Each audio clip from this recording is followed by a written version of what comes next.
Hello, Mr. D, and welcome to my project. This will be a tutorial on how to reach the Mun, or Kerbal Space Program's analog of the moon in Kerbal Space Program. So let's get started.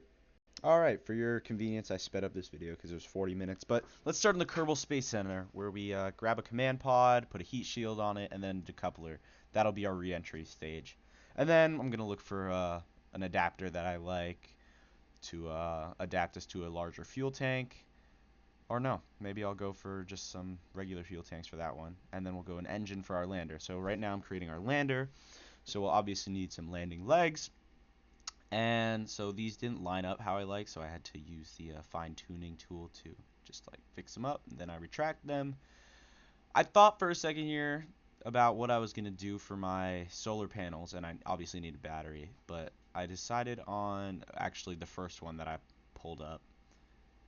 So I'll grab that any second now. Oh no, it wasn't the first one, but I opted for those, which provided enough solar energy for us.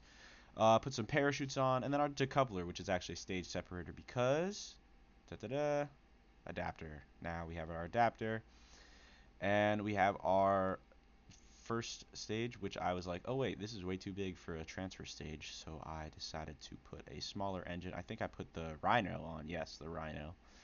The Rhino is a good transfer engine. It's very efficient in a vacuum, which is what space is. So now we have our liftoff stage, and I decided to put the Mammoth engine on there. It's 4 different engines that can gimbal. And then I was like, this is not going to be enough. We're going to need some solid rocket boosters. And solid rocket boosters you can't alter the thrust to them, so I opted to get these big ones. And they're very powerful, but they do not last long. So they're very good for getting out of the atmosphere. I put some nose codes on for drag, and then I was like, this is probably going to be very wobbly, so I decided to add some struts, which will increase the stability of it. And I just auto strutted the whole thing, which is a mod I have, but that's about all the mods that I used in this playthrough. And I was like, what should I name it? So I decided to name it Mr. D's Dragon. That one's for you, Mr. D. So let's lift off, yay! So we're going to do our gravity turn here, which we're turning east so we can use the orbit of Kerbin, or Earth. In this game it's called Kerbin. Um, we can use the orbit of Kerbin to assist us with our orbit. So we got a little fast here, so I throttled down our main engines. And then I made my maneuver node to put us into an orbit. I just burned prograde, and yeah, so you burn prograde and you burn. So I like to have my orbits about 50,000 feet, which is a good safe area to do so.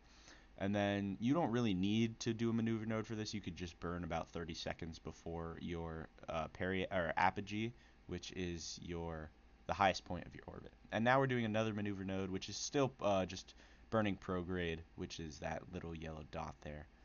And I was just plotting my approach to the moon.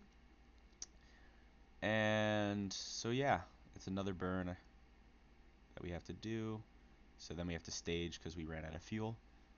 But yeah, so we're having our maneuver node go out. And then yeah, so it's pretty easy getting into orbit. Just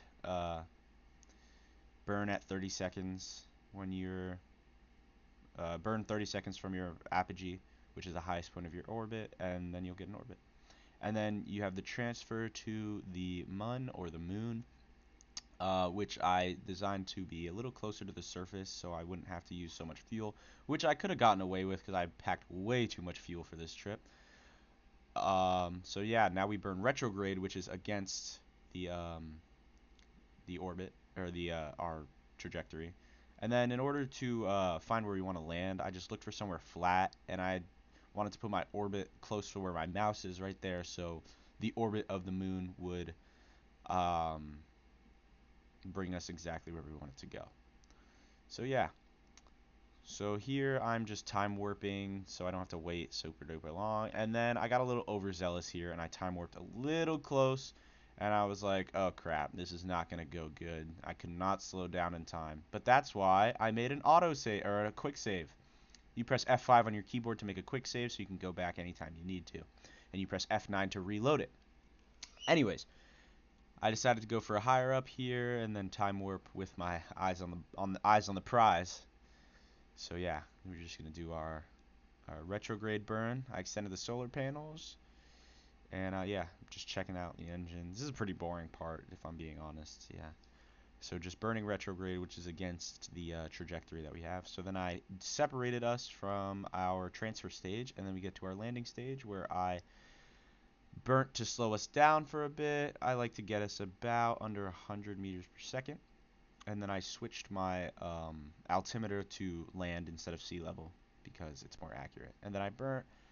And then for your landing, you want to be like 3 to 5, or obviously 0, but like 0 to 5 meters per second when you hit the surface for any planet, to be fair.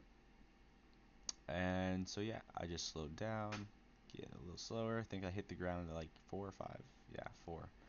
So yeah, here we are. Then we're going to take Jebediah out. He's going to EVA, which is extravehicular activity. He's just going to hang out here. And then I think it's Bill. Yeah, it's Bill.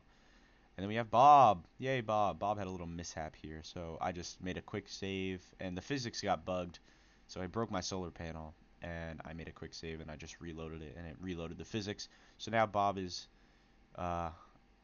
abiding by the laws of physics. And here's a little photo op. Yay. I tried to raise a flag, but I forgot to pack one.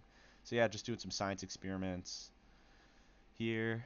And yeah, now I'm going to reload everyone. Here's Bill. He's getting back on. Here's Jeb. Oh, he missed. Oh, what a tumble. Here's Jeb. He's going back on the ship. And here's Bill, or Bob.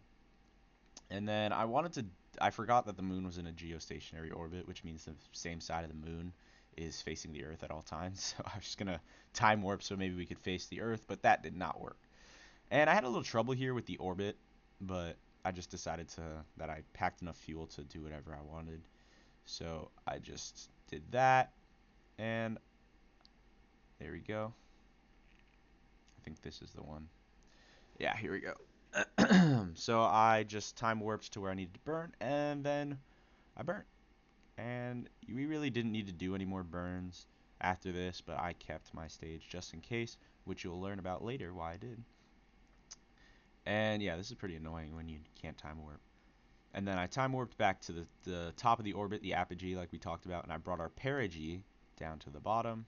And I kind of went too safe with this. I put our perigee at about 60,000 meters or 60 kilometers, and the atmosphere didn't slow me down enough. So I would have to it would I mean eventually the atmosphere would slow me down that I would re-enter, but that was going to take a really really long time because look at that orbit.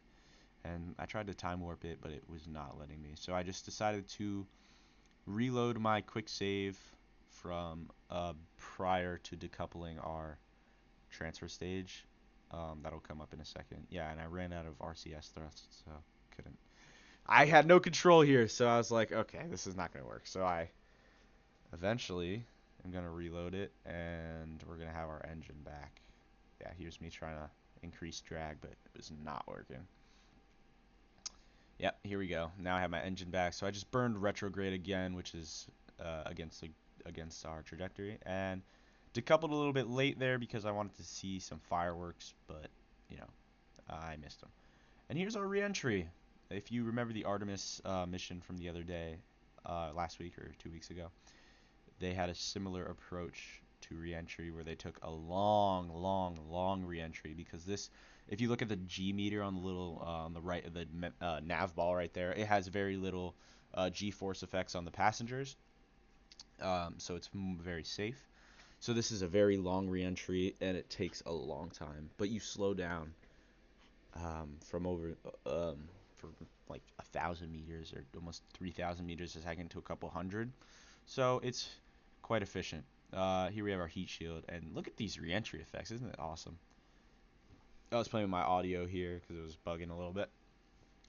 Yeah. And so jettison the heat shield, and then it's time to deploy our parachutes.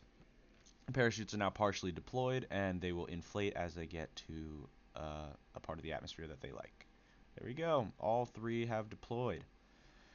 And then we take forever to touch down back on the ground. Do do do do do do do do do do do do All right. We're about to touch down. Thanks for watching, Mr. D. Really appreciate it. Yeah, then we're going to recover our craft, and that's the end. Thank you for watching. Give me an A. It's okay if you don't. No pressure. Bye.